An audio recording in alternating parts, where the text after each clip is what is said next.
सांगितलं की मुंब्रा नाही तर संपूर्ण महाराष्ट्र आम्ही मला वाटतं इम्तियाज जलील आपली औकात आणि आपली परिस्थिती विसरले आहे।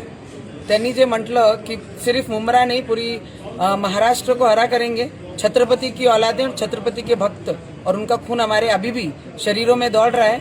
तुम नहीं, तुम्हारे 7 पीढ़ियां ऊपर से नीचे आए तो वो भी हरा नहीं कर पाएंगे महाराष्ट्र को।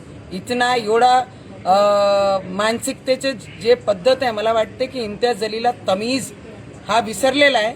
आम्ही मायनॉरिटी म्हणून, अल्पसंख्याक म्हणून या देशामध्ये त्यांना आपले घरामध्ये, आपल्या देशामध्ये खपून घेत आहे। त्याचा अर्थ हे नाही की सगळ्यांनी बांगड्या घालून बसलेले आहे। ज्या दिवशी आम्हाला दाखवण्याची वेळ आली तर 15 सेकंड आजही काफी आहे।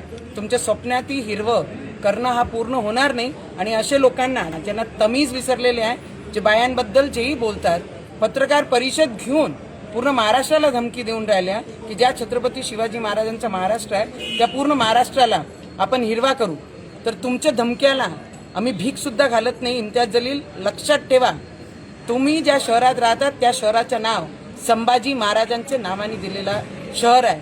आणि तुम्ही जर बदतमीजी सोडली नाही आणि महिलाबद्दल आणि या महाराष्ट्राबद्दल अशब्द बोलणं सोडलं नाही तर तुम्हाला या पूर्ण महाराष्ट्रामध्ये, जिल्ह्यामध्ये हिंडण्यासाठी किती त्रास होईल तुम्ही लक्षात आणून घ्या एकदा त्याचं। जर एक ही जगह तुम जिले में घूम पाए, मेरा नाम भी नवनीत राणा नहीं, तमीज में रहकर अपने काम करो और जहाँ पे हैं वहाँ पर अपनी औकात में रहो।